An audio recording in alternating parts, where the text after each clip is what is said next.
आपल्या देशाचं राजकारण इतकं प्रवाही झालंय सध्या की राजकीय उलथापालथीच्या घटनेशिवाय एकही दिवस जात नाही।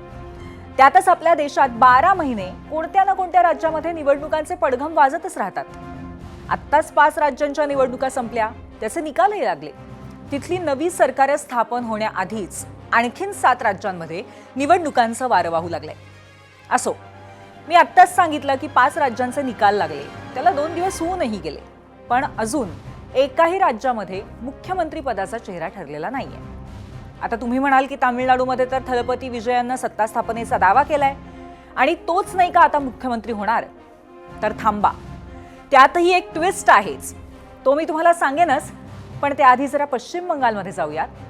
आता इथला निकाल भाजपच्या बाजूने लागला।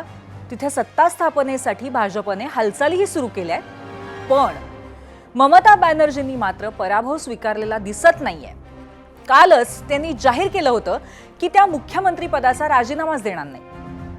आता असं असलं तरी सुद्धा भाजपकडनं उद्या नवनिर्वाचित आमदारांची बैठक आयोजित करण्यात आली आहे। त्याचबरोबर 9 तारखेला शपथविधीचीही तयारी सुरू आहे। तिकडे केरळातही काँग्रेसनं आपला चेहरा जवळपास फिक्स केलाय। पण हे सगळं सुरू असतानाच पश्चिम बंगालमध्ये मात्र सुरू झालंय रक्तचरित्र।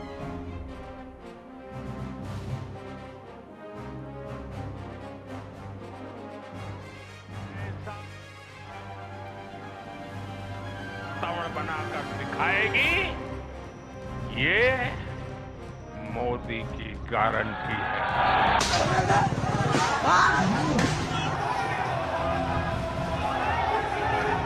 बांग्लाय परिवर्तन होए गेছে।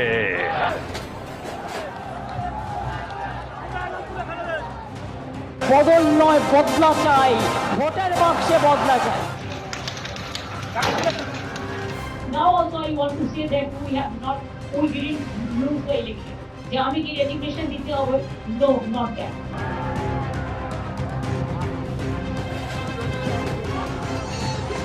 खुद ही को कर बुलंद इतना कि हर तकदीर से पहले खुदा बंदे से खुद पूछे, बता तेरी रोजा क्या है।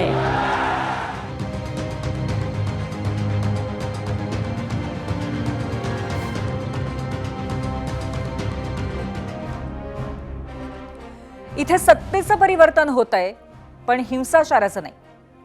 मतदानाच्या पहिल्या टप्प्यापासून आजपर्यंत पश्चिम बंगालमध्ये कोणत्या ना कोणत्या जिल्ह्यामध्ये हिंसाचार झाला होताच। मात्र गेल्या 2 दिवसांमध्ये ज्या पातळीवरती हिंसक घटना घडल्या आहेत त्याची दाहकता जास्त भीषण आहे आणि त्यावरच आपला आजचा पहिला प्रश्न आहे, तो पाहण्यासाठी आपण जाऊयात पोल सेंटरला। आजचा प्रश्न आहे, निवडणुकीनंतर पश्चिम बंगालमध्ये सुरू झालेल्या हिंसाचाराला कोण कारणीभूत आहे असं तुम्हाला वाटतं? भाजप, तृणमूल काँग्रेस, दोघेही? जरूर आपला पर्याय काय आहे, आपलं मत काय ते आम्हाला जरूर सांगा।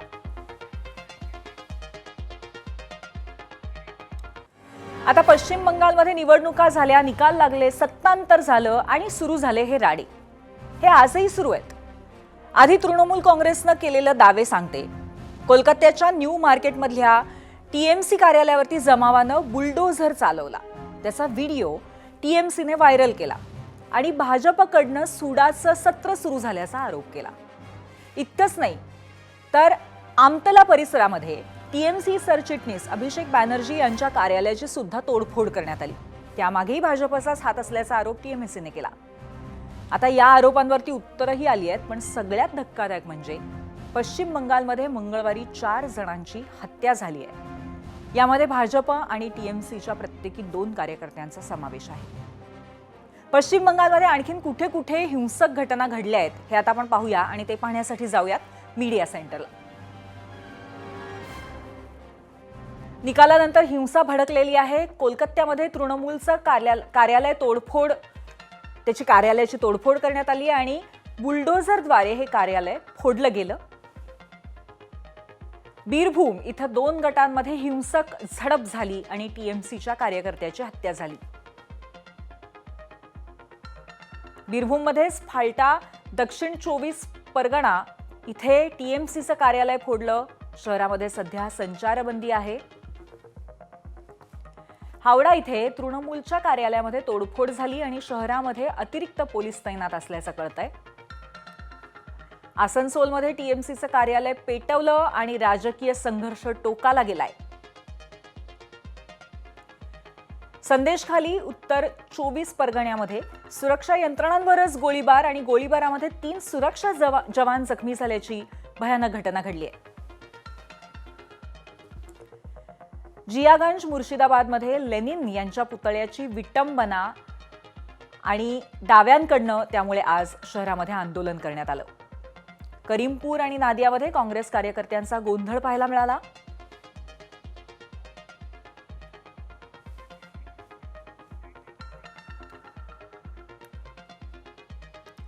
तर अशा पद्धतीच्या घटना सध्या बघायला मिळत आहेत पश्चिम बंगालमध्ये. या फक्त 2 दिवसांमधल्या घटना आहेत, पण पश्चिम बंगालमध्ये गेल्या 10 वर्षांमध्ये विधानसभा असो की लोकसभा कोणतीही निवडणूक अशा हिंसक घटनेविना झालेलीच नाहीये. राजकीय हत्या होणं पश्चिम बंगालसाठी मुळीच नवीन नाहीये आणि त्याच हत्यांची आकडेवारी सुद्धा आपण पाहूया मीडिया सेंटरला. 2014 या साली 7 हत्या झालेल्या होत्या. ही सगळी आकडेवारी निवडणुकांच्या आसपासची आहे. 2018 मध्ये 23 हत्या झाल्या होत्या. 2019 मध्ये 12 हत्या झाल्याची आकडेवारी आहे. 2021 मध्ये 25 हत्या, याच्यामध्ये अर्थातच विधानसभा, लोकसभा, स्थानिक निवडणुका या सर्वांचा समावेश आहे. 2023 साली 45 हत्यांचा आकडा आहे. 2024 मध्ये 10 हत्या घडल्या होत्या. 2026 मध्ये आतापर्यंत 4 हत्या झालेल्या आहेत.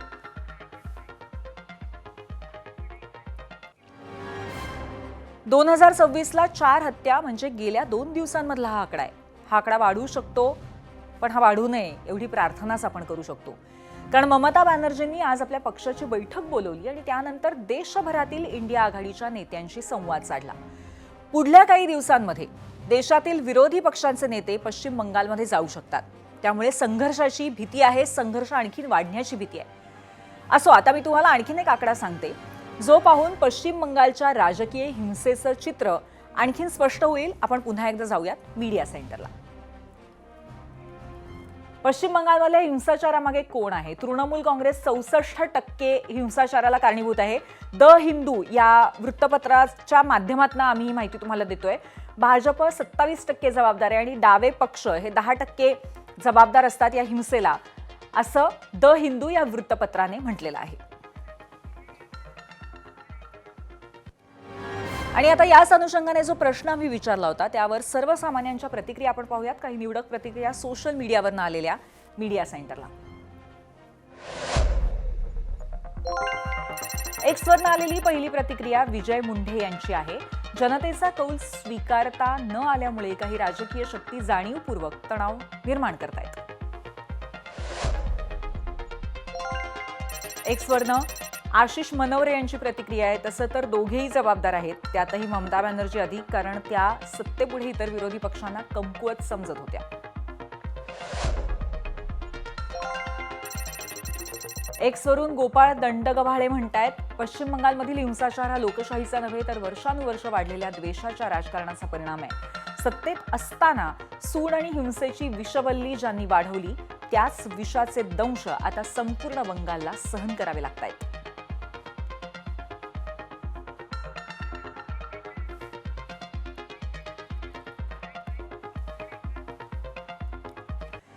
तर आपण बघितलं की द हिंदूने कोणाला जबाबदार धरलंय जास्त हिंसाचारासाठी. सर्वसामान्यांच्या प्रतिक्रिया पाहिल्या. आता आपण जाऊयात गेस्ट सेंटरला. इथे आज आपल्या सोबत आहेत एबीपी न्यूज नेटवर्कचे वरिष्ठ प्रतिनिधी अंकित गुप्ता, त्याचबरोबर आपले प्रतिनिधी रजत वसिष्ठ एबीपी माझाचे, आणि त्याचबरोबर काही वेळाने आपल्यासोबत सोमेश कोलगे असणार आहेत. पण आत्ता आपण चर्चा करणार आहोत बंगालच्या संदर्भात. सुरुवात करूया अंकित यांच्यापासून.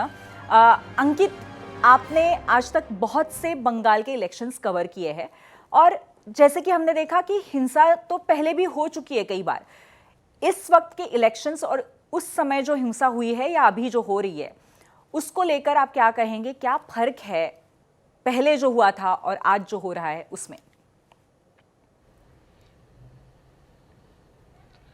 पूर्वी अगर मैं पिछले 3-4 विधानसभा चुनावों की बात करता हूं, लोकसभा चुनावों की बात करता हूं, तो पश्चिम बंगाल में हिंसा होना कोई नई चीज नहीं है, हर बार हिंसा चुनाव में होती रही है। और फर्क आपने जो बात की, तो फर्क मुझे जो है, जो एज अ जर्नलिस्ट मुझे साफ तौर पर नजर आ रहा है कि पिछली बार जो विधानसभा चुनाव हुआ था, अभी आपने जो फैक्ट एंड फिगर भी दिखाया मीडिया सेंटर से कि 25 लोगों की हत्या हो गई थी। उसके बाद में जो चुनाव हो रहे हैं वहां पर भी जो है लगातार हत्याएं हो रही हैं, पंचायत चुनाव हो रहा है, हिंसा हो रही है। लेकिन इस बार मैं एक बात का जिक्र जरूर करना चाहूंगा, क्योंकि पूरा चुनाव मैं यहां पर रहते हुए कवर कर रहा हूं और अभी भी यहां पर मौजूद हूं कोलकाता में, तो यहां पर हिंसा की घटनाएं एटलीस्ट जो मतदान जिस समय हो रहा था बहुत कम थी। ऐसा नहीं है कि बिल्कुल नहीं हुई हैं, लेकिन बहुत कम हुई हैं। और इसी वजह से जो पश्चिम बंगाल का वोट परसेंट है जो 92-93% तक पहुंचा है, उसकी एक वजह, एक फैक्टर यह भी है कि लोगों में जो डर था वो कम हुआ है।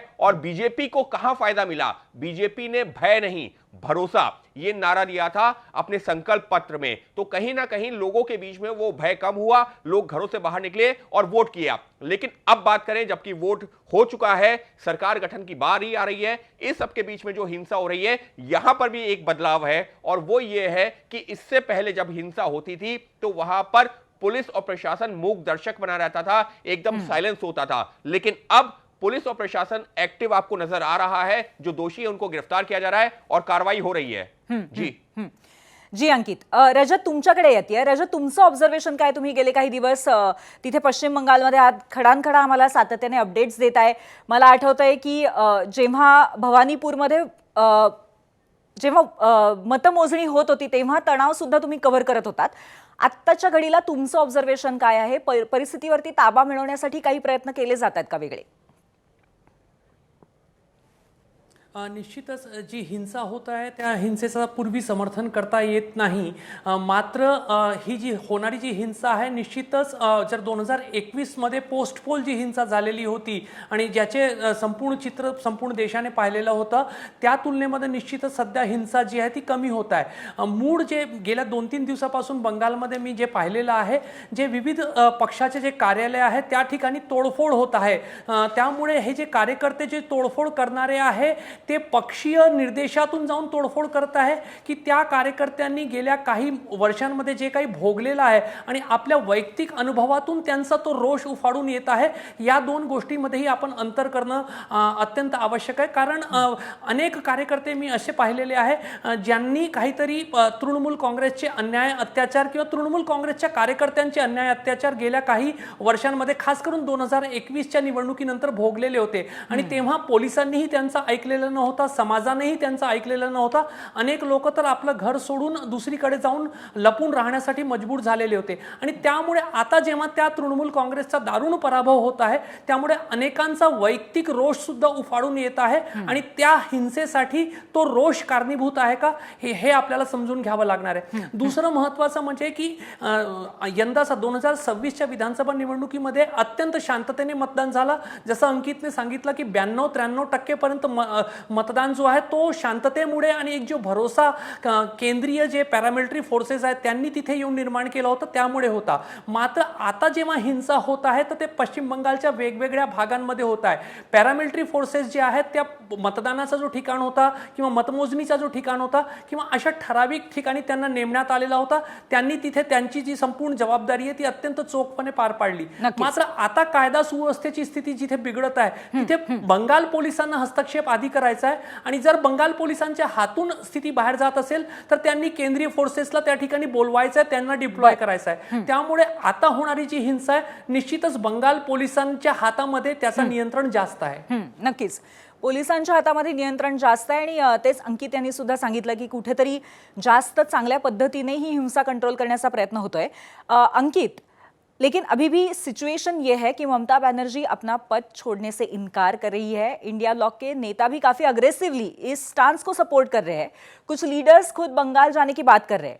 अब इस सिचुएशन को पॉलिटिकली इंडिया ब्लॉक किस हद तक खींचने की कोशिश करेगा, इसको आप किस तरीके से देखते हो?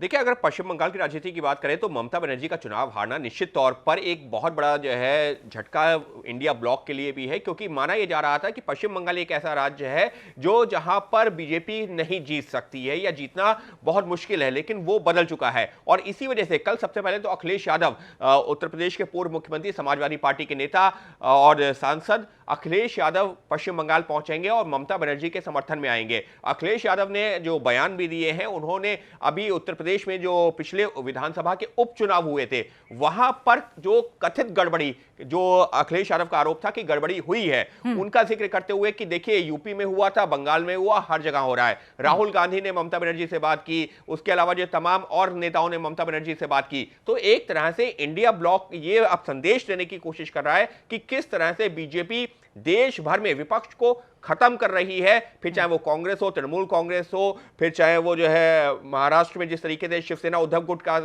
जिक्र वो लोग करते हैं, एनसीपी का जिक्र करते हैं, तमाम जो है विपक्षी पार्टियां को वो उनका साफ तौर पर ये कहना है कि जो भी आवाज उठाता है उसको खत्म किया जाता है। और चुनाव में यहां पर तो सीधे तौर पर चुनाव आयोग को कटघरे में खड़ा किया गया है। मामला सुप्रीम कोर्ट तक भी पहुंचा, लेकिन सुप्रीम कोर्ट ने भी कहा कि नहीं, शांति से चुनाव होना जरूरी है। तो निश्चित तौर पर विपक्ष इस मुद्दे को जरूर उठा रहा है और आने वाले दिनों में इसको देश में पूरे देश में ले जाने की तयारी कर रहा है। जी जी, बिलकुल अंकित. रजत, अगदी थोडक्यात विचारायचं आहे की आता अमित शाह सुद्धा पर्यवेक्षक म्हणून लवकरच बंगालला येतील, तेव्हा ह्या सगळ्या परिस्थितीला या पार्श्वभूमीवर इंडिया ब्लॉकची सुद्धा जी अग्रेसिव्ह स्टान्स आहे याच्या पार्श्वभूमीवर कशा पद्धतीने कंट्रोल केलं जाईल, अगदी थोडक्यात उत्तर. निश्चितच भाजपच्या सर्व नेत्यांनी ही हिंसा होऊ नये, कारण भाजप आता सत्तेमध्ये येत आहे आणि हिंसा होत असेल तर भाजपचा नाव जो आहे तो संपूर्ण देशात खराब होत आहे. म्हणून भाजप नेत्यांनी हिंसा होऊ नये असं कालपासून म्हणणं सुरू केलं आहे.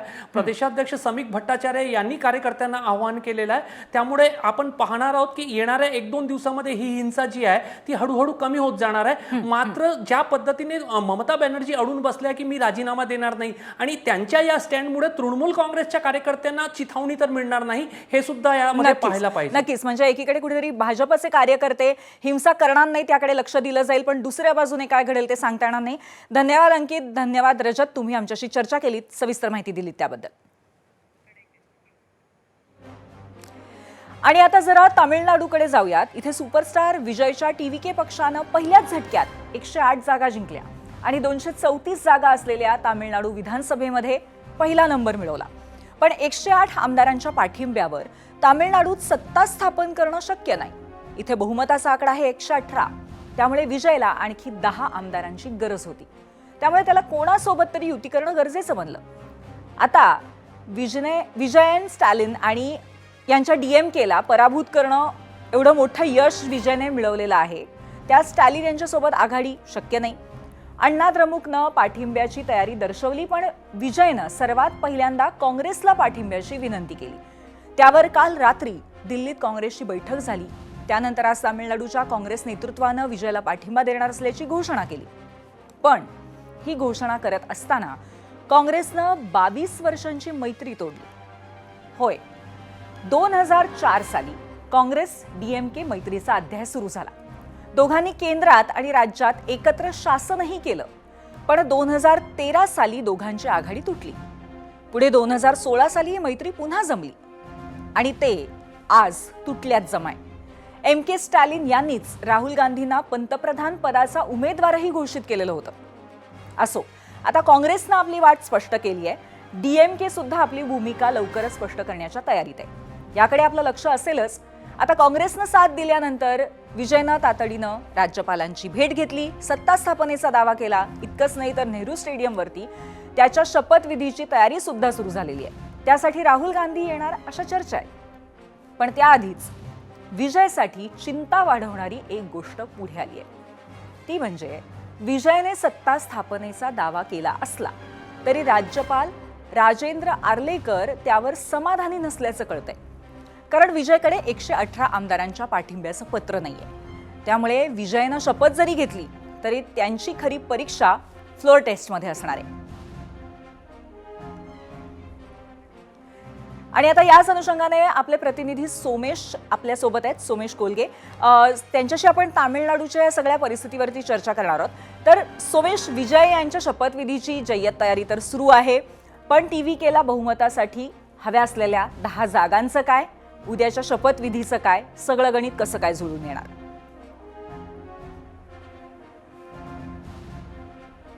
पूर्वी आपल्याला या संपूर्ण प्रकरणामध्ये या सगळ्या विषयाच्या दोन बाजू लक्षात घ्याव्या लागतील. एकतर या सगळ्या प्रकरणाला एक पॉलिटिकल बाजू आहे आणि दुसरी बाजू कॉन्स्टिट्युशनल आहे, घटनात्मक आहे. आता राज्यघटनेच्या गव्हर्नर यांच्या भूमिकेविषयी साधारणपणे सरकारी या कमिशन, राजमन्नार आयोग आणि अगदी शेवटचं जे झालं ते पुंछी आयोग, हे 3 आयोग आपल्या देशामध्ये स्थापन करण्यात आले, ज्यांनी याचा सविस्तर अभ्यास केला. आणि SR बोमई विरुद्ध युनियन ऑफ इंडिया असा एक खटला 1994 साली सर्वोच्च न्यायालयाच्या कॉन्स्टिट्यूशन बेंचचं निकालपत्र आहे. या सगळ्याचा जर आपण सारासार विचार केला तर त्यातून एक गोष्ट स्पष्ट होते की राजेंद्र आर्लेकरांनी आता काय केलं पाहिजे. तर त्यांच्यासमोर एक पहिला पर्याय असतो, तो म्हणजे एका कुठल्या तरी पक्षाला सर्वोच्च बहुमत मिळालेला आहे का. जर त्या पक्षाला सर्वोच्च बहुमत मिळालं असेल तर त्या पक्षाने येऊन सरकार स्थापन करणं. दुसरा जो राजेंद्र आर्लेकरांसमोर पर्याय असतो, जो सध्याच्या परिस्थितीमध्ये लागू होऊ शकतो, तो म्हणजे निवडणुकीओत्तर, म्हणजे निवडणूक झाल्यानंतर एखादी अशी आघाडी अस्तित्वात येते का की जे सरकार स्थापन करू शकतात, किंवा त्याच्या आधी त्यांनी हे तपासायचं असतं की निवडणुकीच्या आधीची एखादी आघाडी अशी अस्तित्वात आहे का की ज्यांच्याकडे बहुमत आहे आणि ते सरकार स्थापन करू शकतात, तर त्यांना राज्यपालांनी बोलवलं पाहिजे. जर ते देखील शक्य नसेल, जे या केसमध्ये काँग्रेस आणि DMKची आघाडी होती, भाजप आणि अण्णा द्रमुकची होती, या दोघांकडेही बहुमत नाहीये, त्यामुळे आर्लेकर या दोघांपैकी कोणालाही बोलवू शकत नाहीत. मग तिसरा पर्याय जो असतो तो म्हणजे निवडणुकीच्या नंतर एखादी अशी आघाडी तयार होते का की ज्यांच्याकडे बहुमत आहे असं दिसतंय, तर त्यांना ते सरकार स्थापन करण्यासाठी बोलवू शकतात, ते दावा करू शकतात. या प्रकरणामध्ये जर आपण पाहिलं तर इथे ही केस फीड बसते, परंतु तिथे TVK आणि काँग्रेस दोघांचे एकत्र गणित केल्यानंतर सुद्धा आमदारांची संख्या मेजॉरिटी मार्क पर्यंत पोहोचत नाही. त्यानंतर सगळ्यात शेवटचा पर्याय हा राज्यपालांकडे उपलब्ध असतो, जो फार महत्वाचा आहे या केसमध्ये. तो म्हणजे जरी एखादं सरकार अल्पमतामध्ये चालवू इच्छित असेल, उदाहरणार्थ आज TVK आणि विजय यांच्याकडे 112 आमदारांचा पाठिंबा असला तरी सुद्धा त्यांचं म्हणणं असेल की आम्ही सरकार स्थापन करतो, तर राजेंद्र आर्लेकरांना ते ऍक्सेप्ट करावं लागेल आणि त्यांनी विजय यांना सरकार स्थापन करण्याचं निमंत्रण दिलं पाहिजे. असं हे जे 4 प्रमुख शिफारशी सरकारी आयोग, राजमन्नार आयोग, पुढे SR बोमई खटल्यातून समोर आल्या त्या दिसतात. त्यामुळे राष्ट्रपती शासन लागू करण्यापूर्वी सर्व पर्याय हे राज्यपालांनी पडताळून पाहायचे आहेत या प्रकरणामध्ये सरकार स्थापन करण्यासाठी. आणि कोणतंही सरकार स्थापन होत असताना संबंधित मुख्यमंत्र्याकडे 50% आमदारांचा पाठिंबा असलाच पाहिजे असं गरजेचं नाहीये. उदाहरणार्थ आपल्याला आठवत असेल 2014 साली देवेंद्र फडणवीसांचं सरकार जेव्हा स्थापन झालं होतं तेव्हा सुरुवातीला शिवसेनेचा पाठिंबा नव्हता आणि 144 खासदार भाजप सोबतही नव्हते, आमदार भाजप सोबतही नव्हते. मग अशा प्रकरणामध्ये आवाजी मतदानाने पाठिंबा झाला होता, कारण राष्ट्रवादी काँग्रेसने म्हटलं. तू हे उदाहरण देतोयस आणि त्यामुळे याच अनुषंगाने आता आपल्याला हे बघणं गरजेचं असेल की कशा पद्धतीने हा सत्तेचा पट उलगडत जातोय तामिळनाडूमध्ये. धन्यवाद तुर्तास तू दिलेल्या माहितीबद्दल आणि साधलेल्या संवादाबद्दल. आता आपण पोल सेंटरला जाऊयात, बघूयात आपल्या पहिल्या प्रश्नावरती, जो पश्चिम बंगालमधल्या हिंसाचाराबद्दल होता. काय कौल आलेला आहे महाराष्ट्राचा? निवडणुकीनंतर पश्चिम बंगालमध्ये सुरू झालेल्या हिंसाचाराला कोण कारणीभूत आहेत? 48,000 मतं आलेली आहेत आणि भाजप कारणीभूत आहे असं 57% लोकांना वाटतंय, 35% लोक म्हणतायत तृणमूल आणि दोघेही असं 8% लोक म्हणतायत. आपलं महाराष्ट्र राज्य मायभाषा मराठीचं, पण इथे सक्ती केली जाणार होती ती हिंदीची. आता हे ऐकून तुम्हाला आश्चर्याचा धक्का बसेल आणि कदाचित संताप देखील येईल, पण हे खरंय. राज्य सरकारच्या भाषा संचालनालयाने राज्यातील सर्व राजपत्रित अधिकारी आणि कर्मचाऱ्यांसाठी जून महिन्यात हिंदी भाषा परीक्षा ठेवली होती. अशा प्रकारचा निर्णय झाला की राज्य सरकार किंवा भाजप विरुद्ध शिवसेना, मनसे हा वाद लगेच सुरू होतो. अपेक्षेनुसार तशा प्रतिक्रिया सुद्धा आल्याच. मनसे आणि ठाकरेंच्या शिवसेनेने या निर्णयाला हिंदी भाषेची सक्ती असं म्हणत विरोध केला. पण तुम्हाला सांगते, या निर्णयाला यावेळी फक्त राजकीय विरोधच झाला असं नाही, तर मराठी अभ्यास केंद्रासारख्या स्वयंसेवी संस्थेनेही त्याला विरोध केला. राज्यातल्या शाळांमध्ये हिंदी विषय सक्तीचा करण्याच्या राज्य सरकारच्या परिपत्रकावरनं 2 वर्षांपूर्वी वाद झाला होता, तो तुम्हाला आठवत असेलच. नंतर ते परिपत्रक सरकारने मागे घेतलं होतं, हेही तुमच्या स्मरणात असेल. पण मंडळी, आता राजपत्रित अधिकारी आणि कर्मचाऱ्यांसाठी हिंदीची परीक्षा ठेवण्यावरनं नवा वाद आज सुरू झाला होता. यात झाला होता असं म्हणण्याचं महत्त्वाचं कारण हे की परीक्षेचा निर्णय झाल्यानंतर दिवसभर त्यावर वादंग झाले आणि या वादंगानंतर दुपारी सरकारला उपरती आली आणि ही परीक्षा होणार नसल्याची घोषणा सरकारला करावी लागली. मराठी भाषा मंत्री उदय सामंत यांनी ही घोषणा केली. मुळात महाराष्ट्राच्या मराठी राज्यात अमराठी कर्मचाऱ्यांना मराठी शिकवायचं सोडून अशा प्रकारे मराठी कर्मचाऱ्यांना हिंदी शिकवण्याचा घाट सरकारने घातलाच का, हा प्रश्न मात्र आहेच.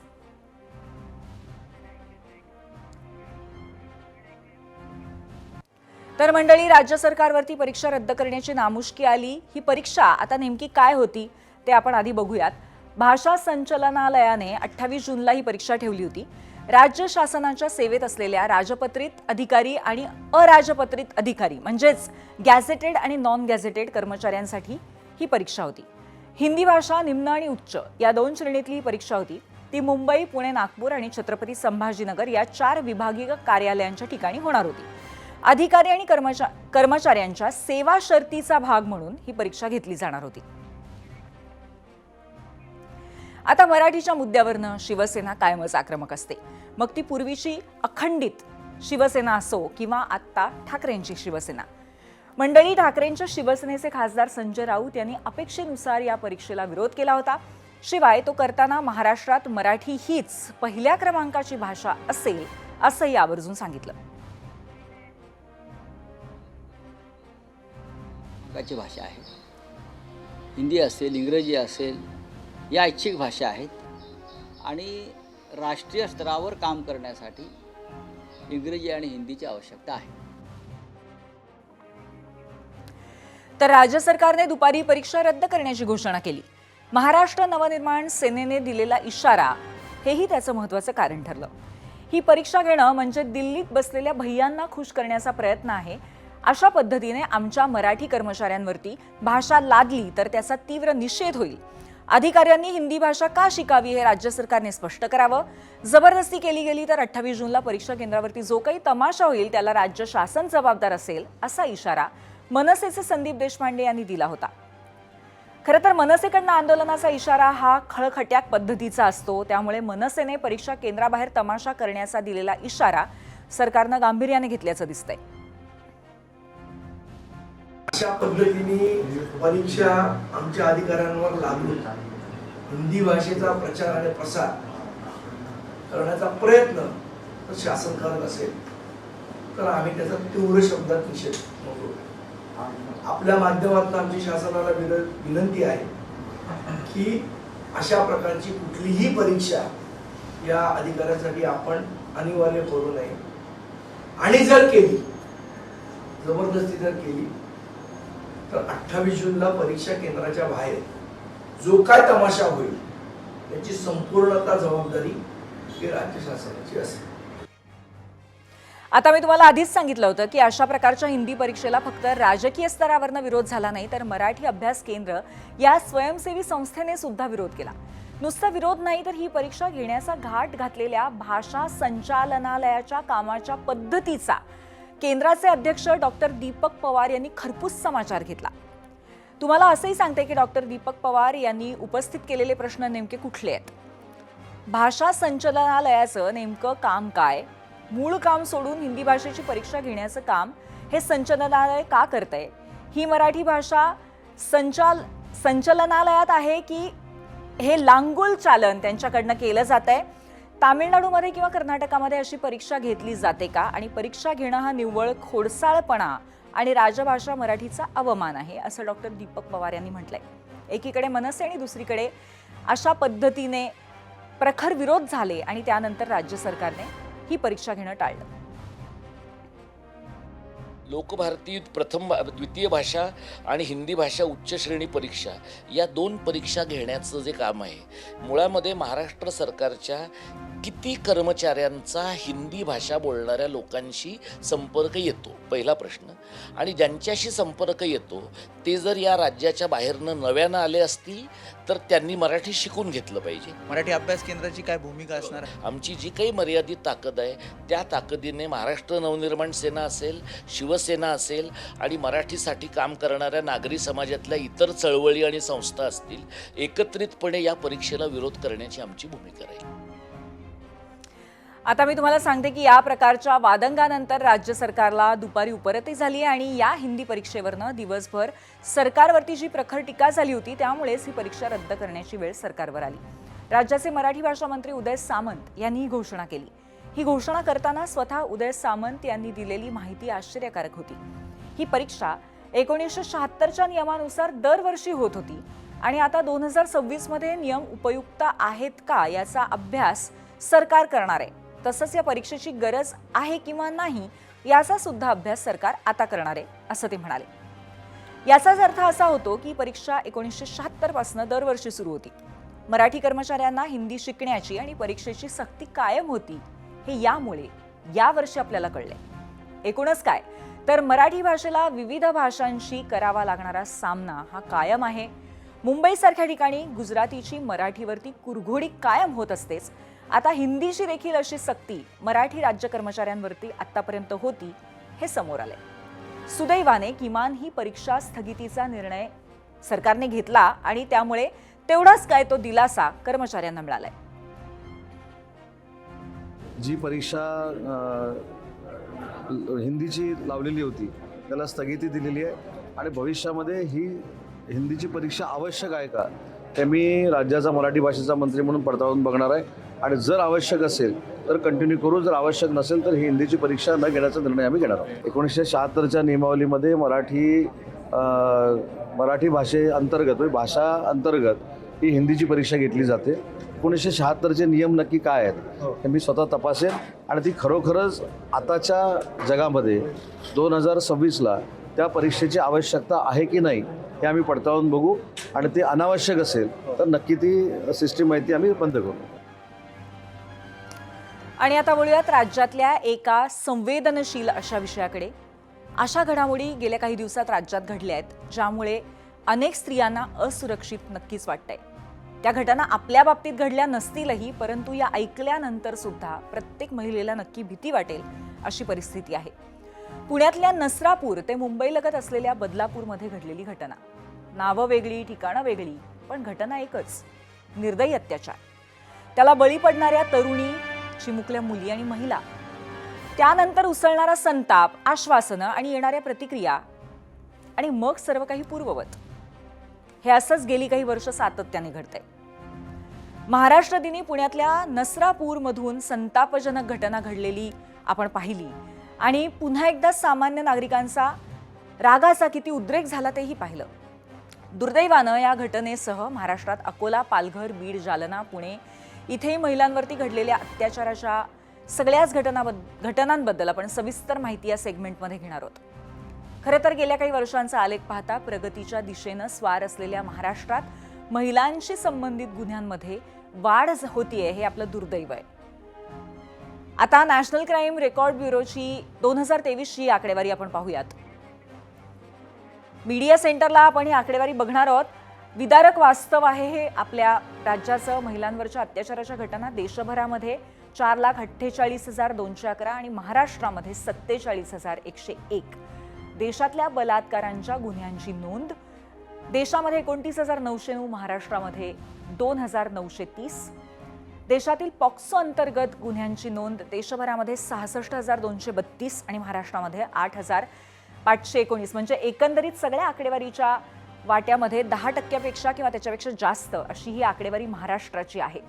महिलांविरोधात गुन्ह्यांचा दर देशात 66.2%, महाराष्ट्रात 77.5%. इथे देशाच्या ॲव्हरेजपेक्षा आपण दुर्दैवाने पुढे आहोत. महिलांविरोधातील गुन्ह्यांमध्ये वाढ देशभरामध्ये 0.60% झाली आहे पण महाराष्ट्रामध्ये 3.9%नेही वाढ झाली आहे. आकडे अत्यंत स्पष्टपणे सांगतायत की महाराष्ट्रात का जर अशा स्थितील्या असंख्य घटना समोर येत आहेत आणि का असुरक्षिततेची भावना वाढत चालली आहे. आता ही आकडेवारी जरी 2023ची असली तरीही गेल्या 2 वर्षात राज्यात घडत असलेल्या घटनांमुळे महिला सुरक्षेचं गांभीर्य कोणाला आहे की नाही असा प्रश्न पडत असतो. पण सोबतच राज्याच्या कायदा आणि सुव्यवस्था तसंच प्रशासनावरती बोट ठेवायला आपल्याला वारंवार जागा मिळते. महाराष्ट्रामध्ये घडत असलेल्या घटनेशी संबंधितच आम्ही दुसरा प्रश्न आज विचारलाय. आपण तो पोल सेंटरला जाऊन पाहूयात. आजचा दुसरा प्रश्न, राज्यातील वाढत्या अत्याचाराच्या घटना विकृती आहेत की गुन्हेगारी प्रवृत्ती? आपल्याला काय वाटतं, कारण अनेकांचं असंही म्हणणं असतं की अशा पद्धतीच्या गुन्ह्यामध्ये असलेले गुन्हेगार हे विकृत असतात केवळ, परंतु गुन्हेगारी प्रवृत्तीला आळा घालणंही हे जास्त गरजेचं आहे का? तुमचं मत काय आम्हाला जरूर सांगा.